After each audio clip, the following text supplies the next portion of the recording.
ขนาดนั้นมาบริจาคเครื่องที่บ้านนาม่วงเมืองพารานไซ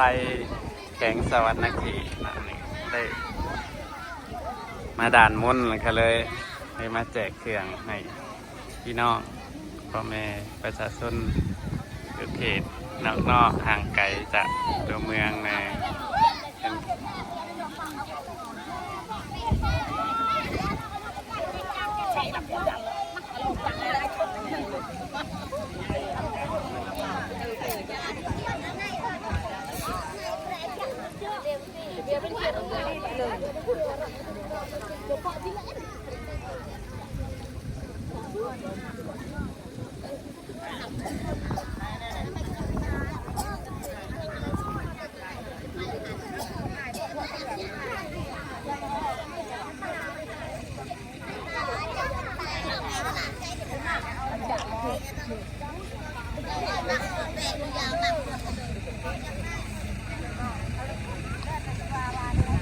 ขณะทีมงาน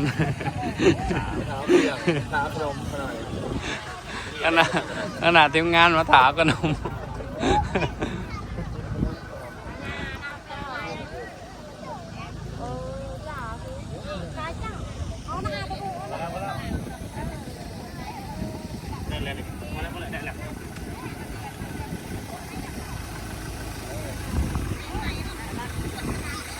อันนี้ก็เป็นเครื่องเนาะเครื่องก็ได้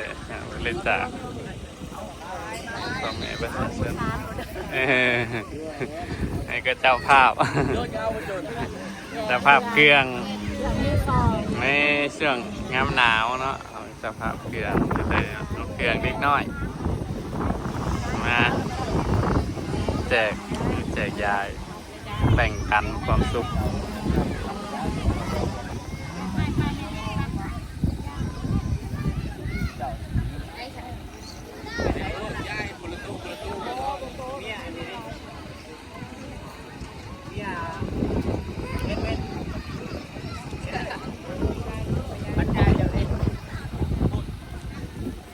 ได้ดังอยู่เลย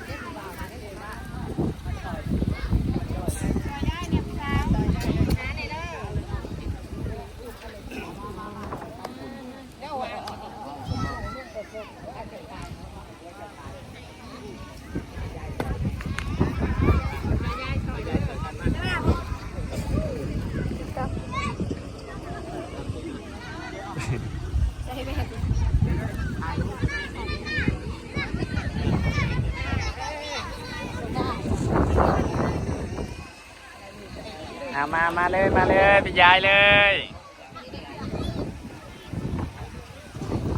ถ่ายคลิปเมื่อไหร่บึง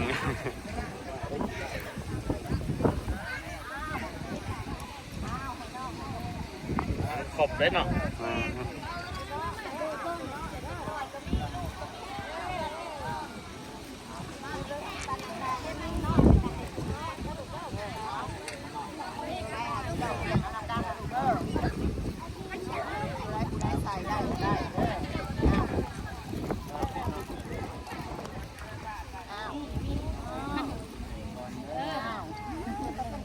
เอาไว้โต๊ะตักใช้ตักมันก่อนจะหน่อยผลงานยามันบ่อนะมันออกผู้บ่าวเนาะ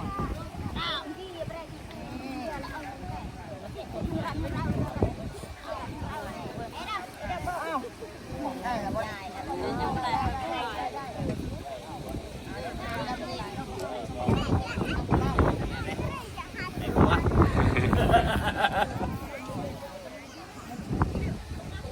เอาบุญยับไปทางบุญน้ำทางหลัง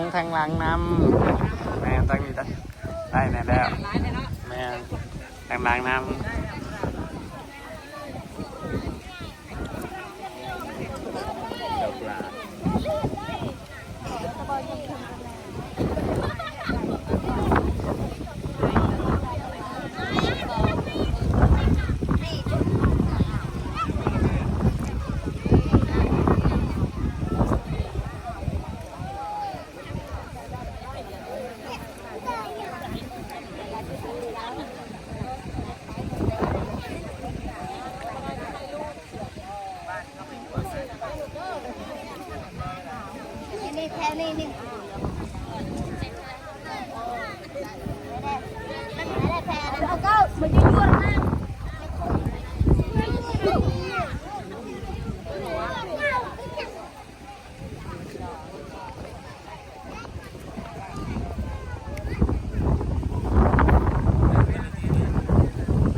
ได้บ่นี่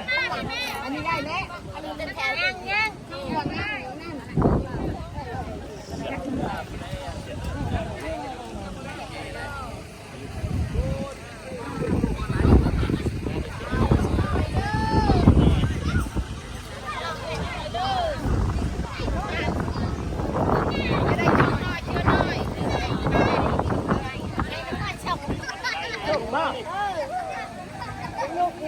นี่ก็ปะเมื่อไงนี่ส่งเลยดิ